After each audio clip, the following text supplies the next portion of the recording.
Easton, and welcome to the Rabbi's Roundtable. I'm Rabbi Peter Hyman, Rabbi of Temple B'nai Israel, and we haven't had a Rabbi's Roundtable in about 6 weeks. I was on vacation. I enjoyed it. I'm glad to be back. I hope everybody's having a great summer. And to begin a new series of Rabbi's Roundtables, I have a very special guest who has been here before, but it's hard to believe it's been 6 years. 6 years. Chris Bagley. Chris is president of United in Music, Inc., and he and my other dear friend, who again haven't seen in 6 years, Jason McKinney, will be coming back in September. And for those of you who remember what Chris and Jason do, Jason portrays the dynamic and great Paul Robeson, and you accompany him and you portray Lawrence Brown, his accompanist. His accompanist, Lawrence Brown. We are very excited that you guys are coming back. Welcome to the Rabbi's Roundtable, and welcome back to Easton. So, Chris, tell us why you're coming back, what the program is. Let's talk a little bit about that, and then I want to talk about Paul Robeson for those who might not know. Although there may be some, but let's talk about who he was, what he did, why he's important, and then we'll talk about a couple other things. Okay. This particular event, September the 15th, Friday, yes. September the 15th, is a fundraiser for Brooklet's Place. Brooklet's Place, correct. And the director of Brooklet's Place, Charlene Brooks, is the lovely Charlene Brooks. And what a great idea to bring you guys back. I can't be happier about this. Well, we're looking forward to it. As you said, it was 6 years ago when we did our show, Paul Robeson. Yep. This particular show is not going to be the same piece that we did 6 years ago, but it's a piece that Jason, the guy playing Paul, actually wrote, called Moments with Paul. That's right, Moments with Paul, and it sounds fabulous.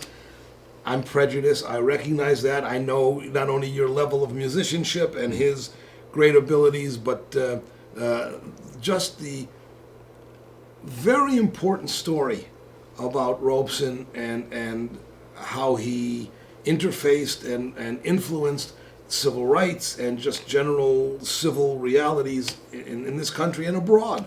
Well, you had mentioned earlier, most people actually don't know who Paul Robeson was.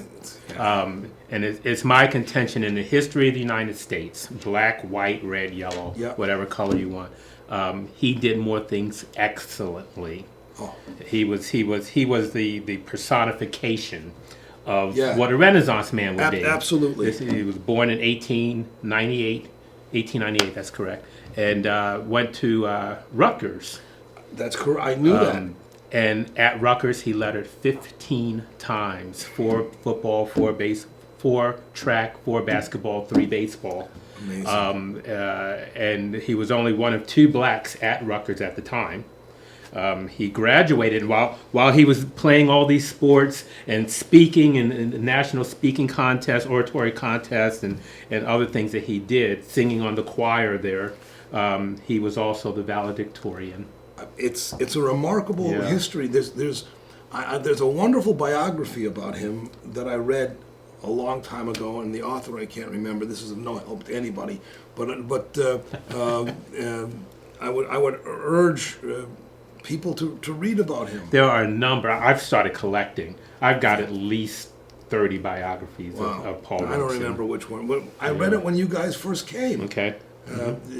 Of course, I had a connection with somebody as a young man, as a kid in high school. One of my best friend's fathers was very close to Paul Robeson, and that's how I was first introduced, and then found him fascinating and went from there. Tell us a little bit about your background and about Jason's background, just so people understand where you're coming from and why we should come and attend. Not only to support Charlene and the Brooklet's Place, but also to have some impetus to expand that. I'll quickly tell you about me. Okay. First, I basically was doing a lot of theater and music growing up, high school, college. But piano was my major instrument. I played clarinet and saxophone as well. sang. Probably didn't sing as much as I do now. My dad was a fantastic vocalist, and I think I was a little intimidated when he was around. And it wasn't until after he passed that I started doing a lot of singing. But my vocation actually was in nonprofit management. And it wasn't until relatively recently, 10, 15 years ago, that I started doing church music as a vocation. And even less time since then that I've been touring this show with Jason. I met Jason about 7 years ago now, I guess it's been. I was living in Baltimore at the time. I had been living in Oxford, North Carolina, and I was directing music at a Methodist church there. And in the same block was this Presbyterian church. And there was a white Methodist church, a big white Methodist church, and this tiny little black Presbyterian church. And the minister there, he would always come to the pastor at the Presbyterian church would go to the minister at the Methodist church and say, "Oh God, you sent him to the wrong corner. He's supposed to be in my church. He's supposed to be in my church." Well, this gentleman turned out to be Jason's uncle. And I was in Baltimore, and I got this phone call. "Chris, you need to come down to Oxford, play for my nephew." I'm not coming down there to play for your nephew. I'm not making that trip. And I looked the guy up. He was 6'4", African American opera singer who was a Jewish cantorial soloist and wanted to do a spirituals concert. I had to do this. So that's how I met Jason. And Jason is just brilliant. He is. If you know anything about Paul Robeson, he's Paul. Like I say, he's 6'4". He's got that distinctive speaking and singing voice, and he's just an amazing musician.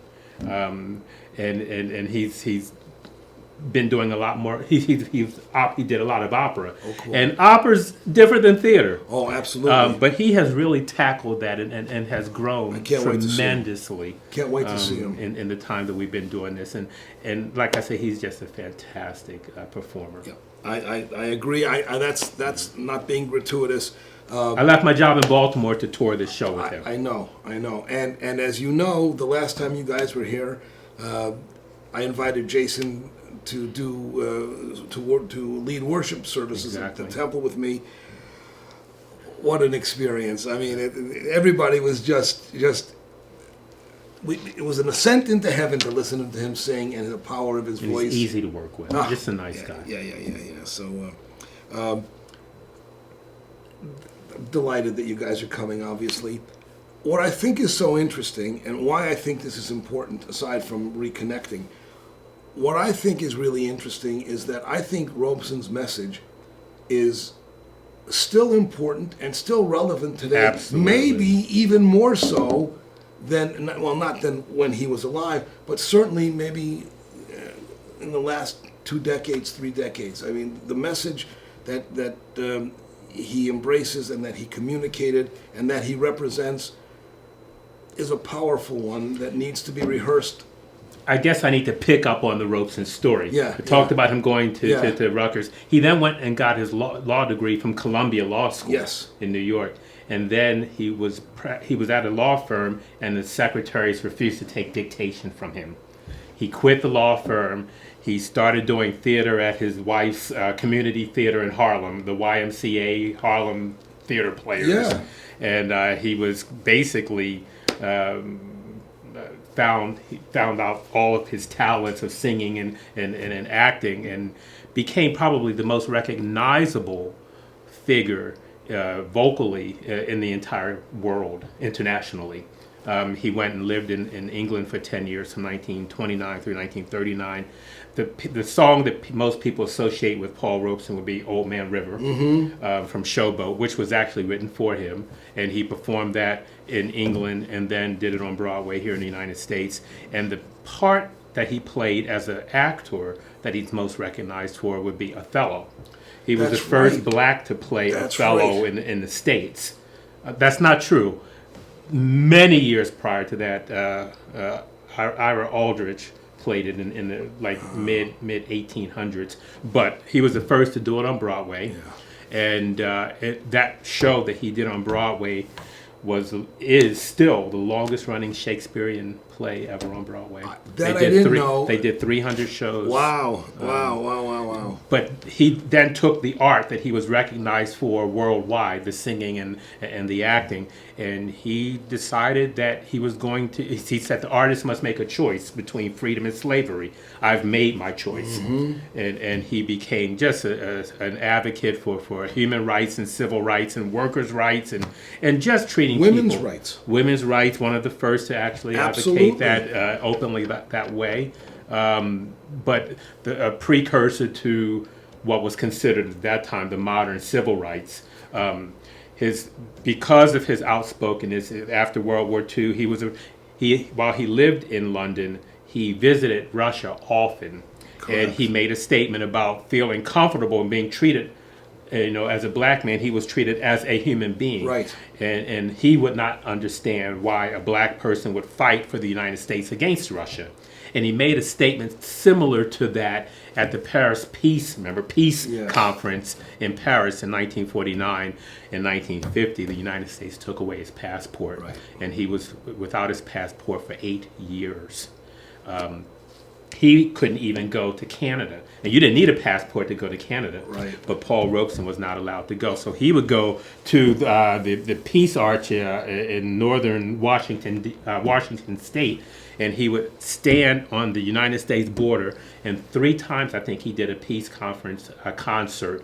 40,000 people. 20,000 from Canada, 20,000 from the States. Just an amazing thing. And basically, the United States wanted him to, in writing, say that he was a communist, and he told them that he was not. Right. But then he decided not to even answer the question. Right. And they said, you don't answer, you don't get your passport. And he lost a large part of his primary earning part of his life. Yep. And pretty much was done after that. Yeah, it's not a pretty story, right? In terms of the political machinations and the subtexts, and absolutely, all that sort of thing. But tell us a little bit about the program Moments with Paul, as opposed to the first program you guys. Well, the did. first program was actually a piece that James Earl Jones originated on Broadway in 1979. Okay.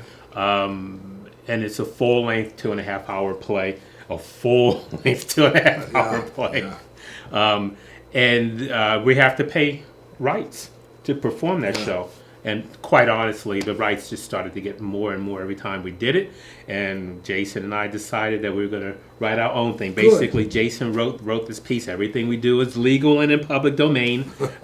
Most of the pieces that Paul Robeson did were folk songs and spirituals. Yeah. And so all those kinds of things are in public domain.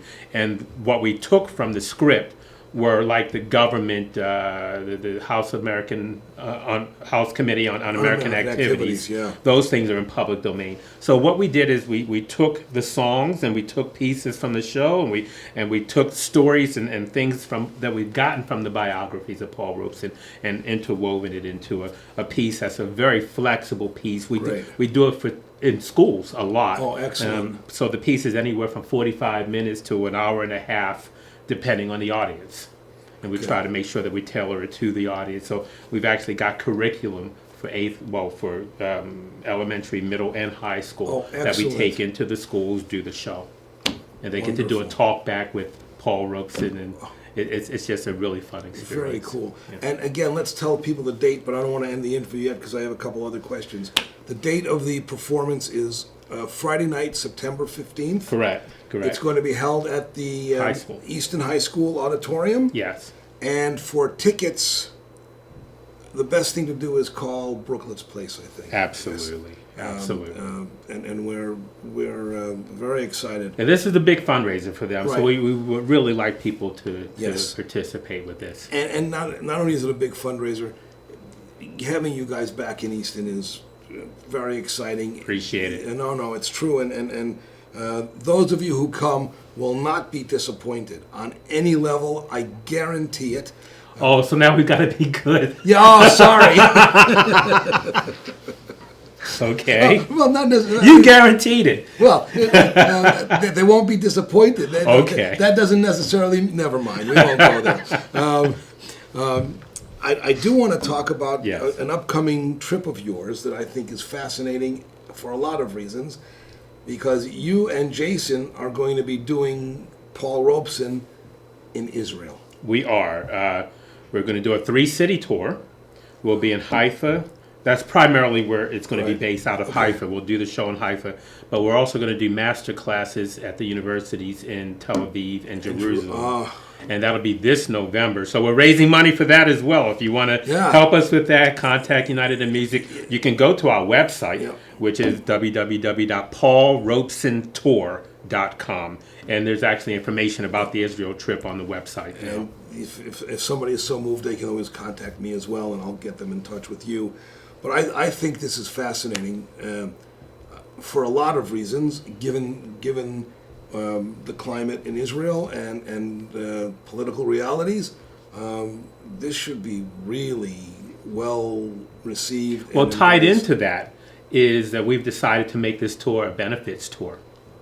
And so what we're doing is raising the money before we go for the whole tour, so that we can do the show and we can do the master classes, and any monies that we get from ticket sales will go to an organization called One Family Fund, which is an organization that deals with the victims and the families of victims of terrorist attacks. Oh, wonderful. So I'm so proud of you guys for a lot of reasons, and that sounds exciting. And if I Looking could, forward I to would it. go with you and be your translator. why if? I have a job, but thank you very much. Okay. Although some people think I only work on Fridays and Saturdays, but that's really not true. Anyway, I am, as I've said, I hate to sound like a broken record. I'm delighted that you guys are coming back. We really look forward to listening to you and to Jason as Paul Robeson and as Lawrence Brown in the show written by Jason. Moments. Called Moments with Paul, September 15th, Friday night, and it starts at call Brooklyn's Place. There's a dinner, Yes. and then the show. Yes, So I think and- everything starts at like 5:30 Or whatever for the it is. dinner, and then the show starts. at Call 7. Brooklyn's Place, get tickets, come to this. This is as first class as it gets, believe me. Thank you, Chris, Thank you for for being having on me. the Rabbi's Thank you for having Roundtable. me. I'm delighted that you are here. Easton, we will see you in 2 weeks at the next Rabbi's Roundtable. Thanks for watching.